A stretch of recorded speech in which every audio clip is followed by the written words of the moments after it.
नमस्कार दोस्तों, कैसे हैं आप सब। उम्मीद है आवाज़ आ रही होगी आप सभी लोगों तक।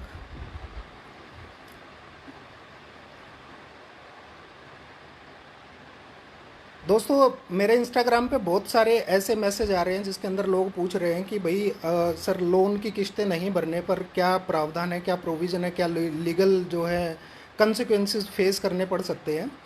तो दो तीन चीज़ें ज़रूरी हैं, वो समझ लो। पहली बात तो ये है कि ये समझ लो कि लोन की किस्तें अगर आप नहीं भर रहे हैं तो अपने आप में, देखो, एक अपराध नहीं है, एक मजबूरी हो सकती है किस्तें ना भरने की। लेकिन अगर आप जानबूझ के नहीं भर रहे हैं या कोई फ्रॉड करने के लिए आपने कुछ ऐसी मंशा से कुछ ऐसा लोन लिया है कि हाँ मुझे भरना ही नहीं है, खाली फ्रॉड करना है, तो वो अपराध हो जाता है।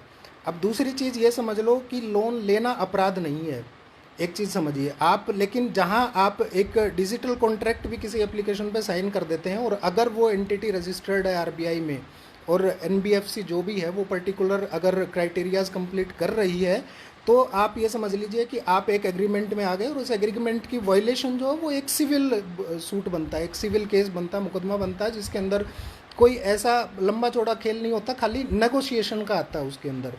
अब दूसरी सबसे बड़ी भूल हम क्या करते हैं, एक ये जो सोशल मीडिया, यूट्यूब, फेसबुक के ऊपर जहाँ ये जितने भी लगे हुए हैं कि हाँ हम लोन से आपको बचवा देंगे, या लोन मत भरो, या किस्तें मत भरो, या ईसीएस हटा दो, ऑटो डेबिट हटा दो, ये कर दो, वो कर दो।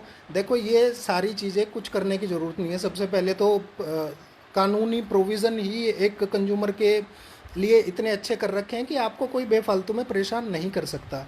परेशानी वहाँ आती है जहाँ आपको अपने जो लीगल राइट्स हैं उनका नहीं पता होता। दूसरी चीज़ सबसे बड़ी ये है कि ईसीएस आप हटा दो, कोई बड़ी बात नहीं है, वो आपकी अपनी सोच समझ है। आप चाहो तो रख सकते हो, आप चाहो तो हटा सकते हो। सबसे बड़ी गलती हम लोग कहाँ करते हैं कि कोई भी कंपनी, देखो, आपने जो एग्रीमेंट साइन किया है, भले वो डिजिटली साइन किया हो, भले आपने मेल पे किया हो, उससे इतना तो रास्ता खुल जाता है कि वो कंपनी, वो एंटिटी लेके आपके इस एग्रीमेंट, इस जो भी आपने साइन किया उसको लेके कोर्ट में तो चली जाए, क्योंकि उससे ये तो प्रूव हो ही जाएगा कि आपने उनसे पैसे तो लिए ही है। अब दूसरी बात ये होती है कि देखो, जाहिर सी बात है, किसी भी कोर्ट के अंदर कोई भी अगर एप्लीकेशन जाती है तो उसके लिए सामने वाली पार्टी को नोटिस इशू किया जाता है। अब एक नोटिस इशू होगा, दो नोटिस इशू होंगे, उसके बाद सम्मन जारी होंगे। अगर आप कॉन्स्टेंटली उनका रिप्लाई नहीं करते हैं तो वो कोर्ट का आप जो है कंटेम्प्ट कर रहे हो, कोर्ट की आप अवहेलना कर रहे हो, तो वो एक अपराध ज़रूर हो जाएगा। आप ये चीज़ मान के चलिए कि आपको रिप्लाई ज़रूर करना है, इन चीज़ों के चक्करों में मत पड़िए। वो रिप्लाई के लिए आपको किसी वकील की ज़रूरत नहीं है, इंडिविजुअली भी आप कर सकते हैं। और भी बहुत सारे ऐसे लीगल राइट्स कंज्यूमर को दिए गए हैं जिसके अंदर आपको कोई परेशान नहीं कर सकता। तो इनके चक्कर में मत फंसिए। अगर आपको किसी तरह की लीगल एड चाहिए या किसी तरह की हेल्प चाहिए तो हमारा जो पैनल है वो ऑल ओवर इंडिया काम कर रहा है। तकरीबन हर स्टेट से हमारे एडवोकेट्स जुड़े हुए हैं। वो थोड़ी बहुत आपसे जो भी होगा फीस ले लेंगे। वो देखो, अब सीधी सी बात है, घोड़ा घास से यारी करेगा तो खाएगा क्या।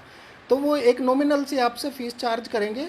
वो फ़ीस आप उनको देके वो आपके पूरे सारे जितनी भी चीज़ें हैं वो पूरे केस की आपकी ड्राफ्टिंग कर देंगे। कैसे क्या आपको किसका रिप्लाई करना है, किस लेवल पे आपको कोर्ट में जाना चाहिए, किस लेवल पे नहीं जाना चाहिए, ये सारी गाइड कर देंगे। लेकिन कुल मिला के गठजोड़ इनका एक ही है कि किस्त अगर मजबूरी में आप नहीं भर पा रहे हैं तो आप अपने बैंक से जाके बात करिए। बैंक अगर बात नहीं कर रहा है तो आप हमारे पास आइए, हमारा एडवोकेट पैनल आपको सही गाइड करेगा। बैंक के हेड ऑफिस से बात करेगा और आपकी जो मजबूरी है उसको बैंक के सामने रखेगा। अब इसमें दो ही ऑप्शन आती हैं सामने, या तो बैंक आपके सामने आपको समय देगा लोन भरने का, या फिर आपको सेटलमेंट में लेके जाएगा, तो मीडिएशन का जो आता है उसमें लेके जाएगा। तो अब चीज़ें आपके सामने हैं। मैं नीचे डिस्क्रिप्शन में आपको वो भी डाल दूंगा, जो कॉन्टैक्ट नंबर वगैरह हैं वो सारी चीज़ें डाल दूंगा। आप फ़ोन मत करिए, व्हाट्सएप पे अपना पूरा केस लिख के भेज दीजिए। आपको पूरी तरह से जो चीज़ें हैं वो आपको पूरी गाइड कर दी जाएंगी। तो इनके बहुत ज़्यादा भ्रामक चीज़ों के चक्कर में पड़ने की ज़रूरत नहीं है। आप ख्याल रखिए, और ज़रूरत पड़े तो लोन ना ही लें तो बढ़िया है। बाकी कोई दिक्कत हो तो हम लोग बैठे ही हैं। आप मुझे इंस्टाग्राम पे या व्हाट्सएप नंबर भी मेरा वहाँ पे है, आप मुझे एक मैसेज छोड़ सकते हैं। हमारी टीम आप हमारी तरफ से आपको कांटेक्ट कर लेगी।